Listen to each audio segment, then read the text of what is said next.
Bom dia, hoje é sexta-feira, 21 de abril de 2023. Eu sou Bruno Amorim e o Jornal do Empreendedor, primeira edição, começa agora. Brasília completa 63 anos hoje, 21 de abril. A gente vai conhecer uma cervejaria cigana e também o governo anuncia medidas para facilitar o crédito e reduzir as taxas de juros do mercado. Tudo isso e muito mais você confere aqui e agora no Jornal do Empreendedor, primeira edição.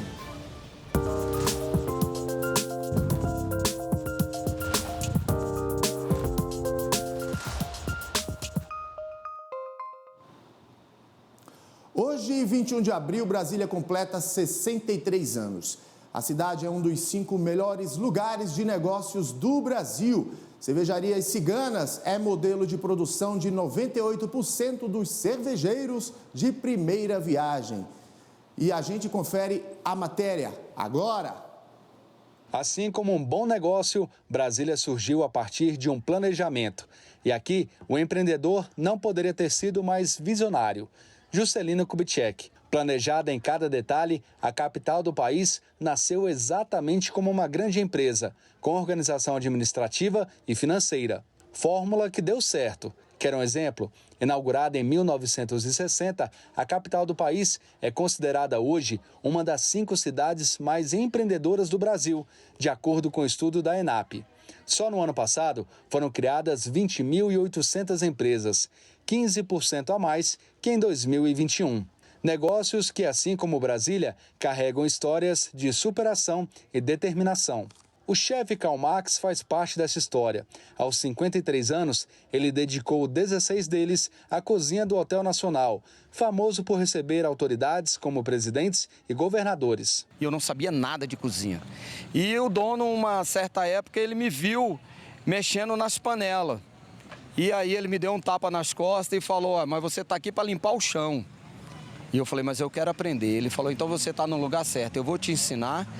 E você não vai tirar seu horário de almoço, nem horário de janta, folga, possivelmente você não vai ter, não vou aumentar seu salário e isso aqui vai ser uma escola para você. E realmente foi uma escola para mim, fiquei lá durante uns 2 anos, mais ou menos. Ele me ensinou o beabá completo da gastronomia francesa, né? E ali eu já comecei a mostrar o que verdadeiramente eu tinha aprendido com o senhor Dominique Gerard. E com 2 anos me deram a promoção de chefe executivo de cozinha internacional e eu fiquei ali responsável por toda a alimentação de autoridades nacionais e internacionais que adentravam dentro do hotel. Apesar das boas histórias, a trajetória de empreendedorismo não foi fácil para Max. Eu tive a ideia de vender panetone. Fui vender panetone na rua. Era mês de dezembro, acabou o mês de dezembro. Meus filhos falaram, pai, ninguém come panetone em janeiro. Eu falei, pior que é. Então o que aconteceu? Eu fui vender marmita. Eram as marmitas gourmet, eu tinha uma linha de transmissão.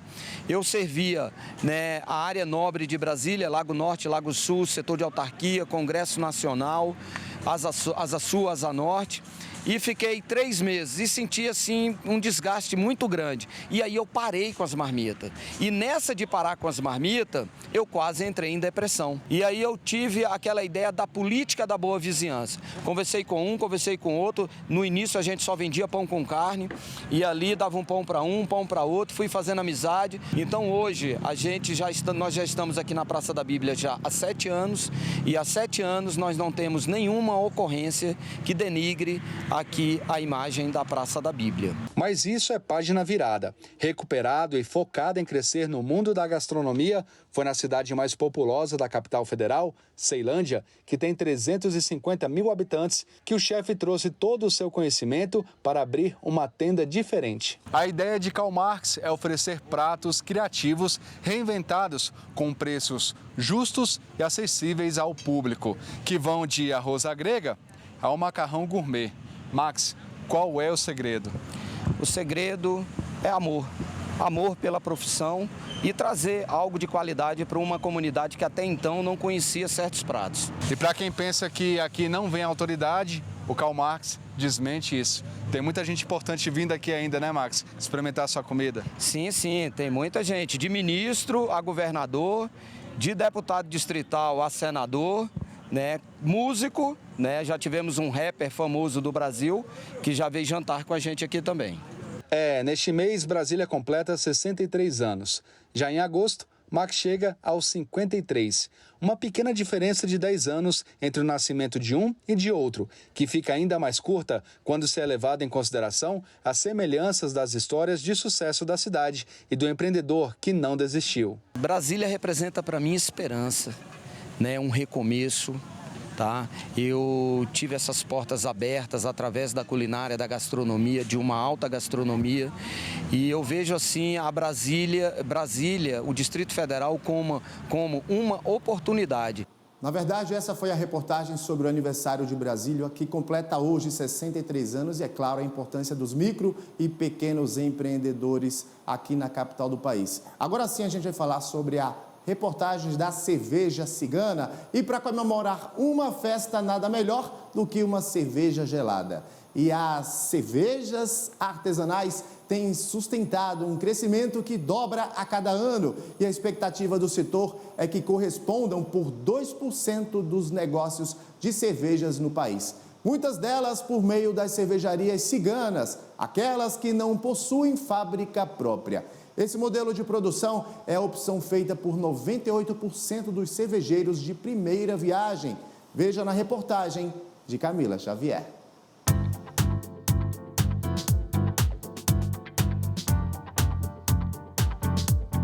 A cerveja é uma das bebidas preferidas dos brasileiros, talvez a número 1.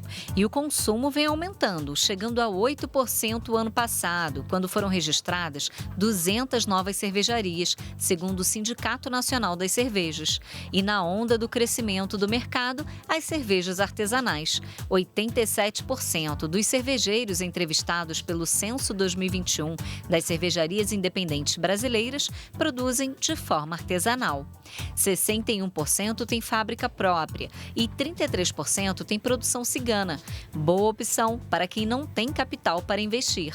Bom também para as fábricas, que reduzem a ociosidade produtiva por meio da terceirização do local, muitas vezes para mais de uma cervejaria cigana. É desta forma que trabalha a fábrica Cervejaria Falcão. Isso aqui não foi construído assim da noite para o dia. Vamos pôr o dinheiro ali e vamos fazer. Não. Isso aqui tem mais de 15 anos que nós estamos no mercado e aí foi crescendo devagarinho e, como eu te falei, a gente veio para cá com a intenção de fazer o cigano.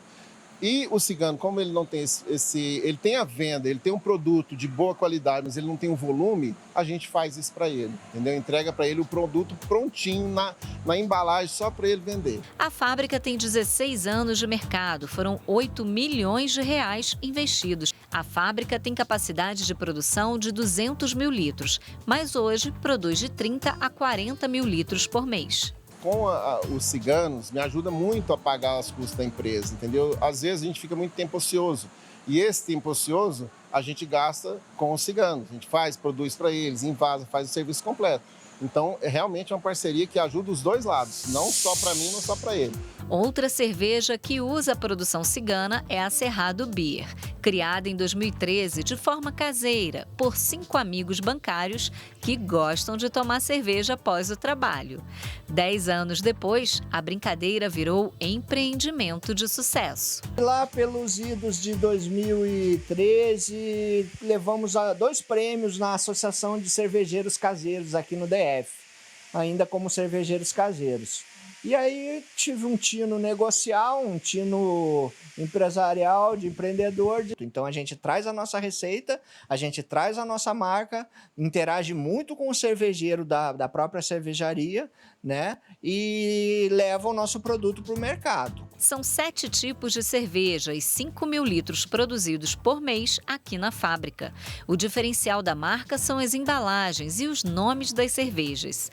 Os rótulos são vendidos para empórios especializados em cerveja artesanal, grandes redes de supermercados e alguns restaurantes especializados em pratos típicos do Cerrado, aqui do Distrito Federal e em Goiás. Os nossos rótulos a gente procura até para justificar o nosso nome, Cerrado Beer, a gente trabalha bastante a questão ambiental, da fauna e da flora do Cerrado. Então todos os nossos rótulos prestigiam um animal, uma planta, uma árvore do Cerrado.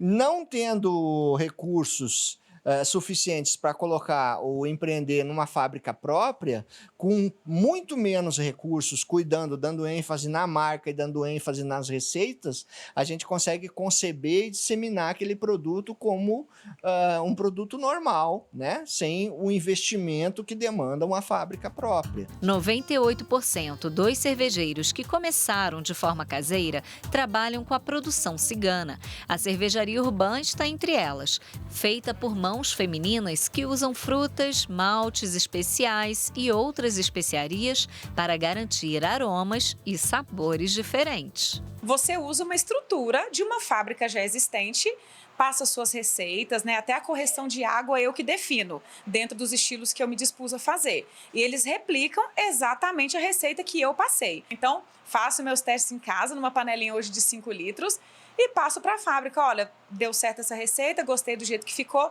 Eles replicam, eu vou na fábrica, eu acompanho a produção. Então, depois que ela entra num período de fermentação, depois de maturação, e a gente vai acompanhando esse processo.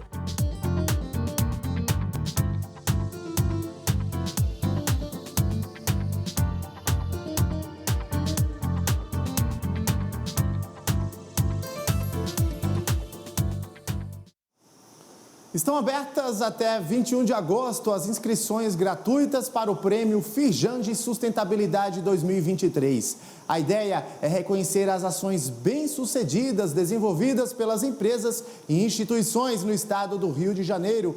E é sobre este assunto que a gente conversa agora e ao vivo com o Jorge Peron Mendes, gerente de sustentabilidade da Firjan. Jorge, seja muito bem-vindo ao Jornal do Empreendedor, primeira edição. Um bom dia para você. Muito bom dia, Bruno. Bom dia a todos que estão nos assistindo. Jorge, quais as novidades para essa edição? Então, Bruno, como você bem falou, o Prêmio Firjan de Sustentabilidade é uma iniciativa, né, da Federação de Indústrias do Rio de Janeiro, e a gente já está na 11ª edição, né, com o objetivo exatamente de dar visibilidade, destacar essas ações bem-sucedidas empresariais em prol do desenvolvimento sustentável. Com foco tanto na proteção ambiental, no equilíbrio econômico, no bem-estar social e no alcance das metas dos Objetivos de Desenvolvimento Sustentável, dos ODS. Para essa edição de 2023, nós, como você falou, o prêmio está aberto as inscrições estão abertas até o dia 21 de agosto e a gente está recebendo projetos em 6 categorias: águas e efluentes, biodiversidade e serviços ecossistêmicos, mudanças do clima e eficiência energética, resíduos sólidos, gestão de impacto e investimento social, e uma categoria, né, que nós estamos iniciando esse ano, chama Estratégias de Engajamento e Promoção da Agenda 2030 dos Objetivos de Desenvolvimento Sustentável. Ô Jorge, quais são os critérios de avaliação desses projetos? Perfeito. Todos esses projetos, e aí para destacar que nós já recebemos nessas 11 edições feitas, mais de 560 projetos, né, com mais de 61 instituições diferentes premiadas. Esses projetos eles são avaliados por uma banca independente, né, uma banca que é formada por especialistas a nível nacional, que avaliam, né, tanto o impacto do projeto naquela categoria, né, os resultados que necessariamente são mensuráveis, eles precisam ser apresentados de forma objetiva, o impacto, né, tanto no eixo ambiental quanto no eixo social, essa banca ela faz uma avaliação ampla desses projetos nessas categorias. A gente sabe, né, Jorge, que as micro e pequenas empresas cada vez mais têm apostado na sustentabilidade, né? Não, perfeito. Esse prêmio ele tem uma característica bastante interessante em que ele reconhece, né, essas iniciativas e esses resultados de iniciativas empresariais, independente do setor, independente do porte, independente da atividade. É lógico que a Firjan está muito atenta, né, a essa questão de que a sociedade, de uma forma geral, ela tem se tornado muito crítica, né, e tem as expectativas da sociedade sociedade em relação ao desempenho de produtos e de empresas, independente do porte, independente da atividade, estão sendo muito acompanhadas, né? Tanto nos aspectos sociais quanto nos aspectos ambientais. E para as micro e pequenas empresas também é válido, né, incorporar questões de práticas ambientais, práticas sociais, práticas de governança na sua estratégia de negócio. A gente entende que o mundo empresarial, né, ele não pode se isolar desse cenário, né, socioambiental, e cada vez mais os negócios, né, inclusive das micro e pequenas empresas, eles têm que reconhecer essa necessidade e se inserir no processo social e no processo ambiental com resultados, né, tanto para a sociedade quanto para a gestão ambiental onde ela está inserida. Jorge, bem rapidinho, então qualquer empresa que aposta na prática ambiental pode participar. A gente viu aí que as inscrições vão até dia 21 de agosto. Agora, como participar? Perfeito, Bruno. As inscrições vão até 21 de agosto e as empresas elas podem acessar o site da Firjan, www.firjan.com.br/prêmio de sustentabilidade, tudo junto, e ali tem todas as orientações de como, né, inscrever o projeto. O edital do projeto ele está disponível nesse site, e a gente aproveita aqui o espaço para convidar, né, todas as empresas, todos os empreendedores que estão nos assistindo para apresentar o seu projeto, e sejam bem-vindos.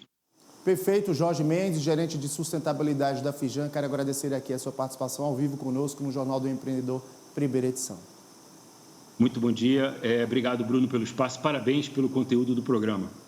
E no próximo bloco vamos conhecer as medidas anunciadas para facilitar o crédito proveniente de bancos. Eu volto daqui a pouquinho, não saia daí.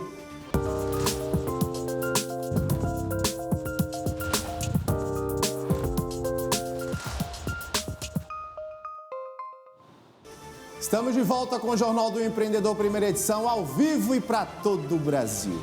O governo anunciou nessa quinta-feira 13 medidas para facilitar o crédito proveniente de bancos, do mercado de capitais e dos seguros. O objetivo é melhorar o fluxo dos recursos dessas instituições financeiras, ampliar o crédito e estimular as parcerias público-privadas. A ideia é facilitar o acesso ao crédito e reduzir as taxas de juros do mercado. E as medidas foram detalhadas pelo secretário do Tesouro, Rogério Seron. Ele informou que as ações foram pensadas para reduzir os riscos de crédito e a taxa de juros para os tomadores de empréstimos. Entre as medidas está a que mudará o valor do chamado mínimo existencial, ou seja, a fatia mínima da renda do cidadão que não pode ser comprometida com dívidas. Aquela que é debitada no consignado ou bloqueada pelo banco, por exemplo. Hoje, essa quantia é de R$ 303. O governo vai editar um decreto para estabelecer que o mínimo existencial suba para R$ 600. E nos próximos dias, o governo deverá encaminhar ao Congresso um projeto para simplificar o procedimento de emissão de debentures, títulos de dívida emitidos por empresas com capital aberto na Bolsa de Valores e funcionam como uma captação de recursos dessas empresas e reduzir a burocracia na concessão de crédito.